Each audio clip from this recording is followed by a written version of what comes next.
अस्सलाम वालेकुम बेलियो ते मित्रों जान दियो टोटियो की हाल ने खरीयत नाल।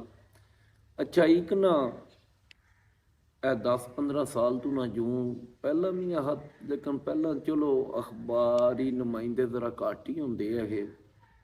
प्रिंट मीडिया का दौर सी लेकिन जूं दा सोशल मीडिया ते मोबाइल आम होया ना ते एक ना साडे माशरे च ना बड़ी ना गरीब आदमियों की तजलील की जाती है। लेकिन हूँ ना मैं इत्थे एक तस्वीर लाना वा ते उत्ते तुसीं वेखियो बा वो नवाज शरीफ की ना तोड़े ते तस्वीर है ते वो दो जवान ना एक औरत नूं दे रहे ने उन्हां दी क्यों तजलील करदे हो यार तुसीं लोकां दी। कुछ सफैद पोशी होंदी कोई लोगों का भरम होंदा है। दुनिया के सब ना कीमती चीज़ ने इंसान की इज्जत नफ्स होंदी है। जे वही मजरूह हो जाए तो उन्हें सौदा मां के सेहरी च मारना होंदा है।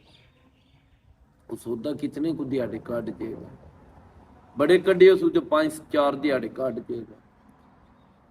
तो एक ना होर उत्ते ना वीडियो मैं वो लाना जे कोई बंदा इंज दी चवल मारे ना तो उहदे नाल उंज दा काम कीता करो। मैं इत्थे उंजों इंदे बंदे भी वेखे ने भाई एक साबण दा पैकेट टिक्की देंदे हुंदे ने पे ते 3 बंदे हुंदे ने चौथा बेचारा लैण वाला हुंदा है। उन्हां त्रों नूं नहीं शर्म आ रही हुंदी ते लैण वाले नूं शर्म जरूर आ रही हुंदी। वो जी आतमताई की कवर ते लत्त मार के साबन की टिक्की की जे सखावत पे 3 बंदे करते ने वो तो बड़ा काम पे करते ने ना। दुनिया के ऐसे ऐसे लोग भी आने जेडे करोड़ों अरबों डॉलर चैरिटी करते हैं तो अपना नाम ही नहीं शो करवाते।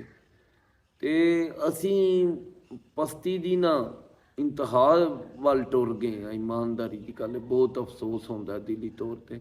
कम से कम यार यह महीना है जोड़ा माहे मुकद्दस है इहदे एहतराम वास्ते कोई थोड़ी जी शर्म कीता करो तो आइंदियां चवल पुनिया तो बाज आ जाया करो। मते तां ही अल्लाह पाक ना साडी को सुनदा होवे। ते अपना ध्यान रखो, रब रखा। अल्लाह हाफिज़।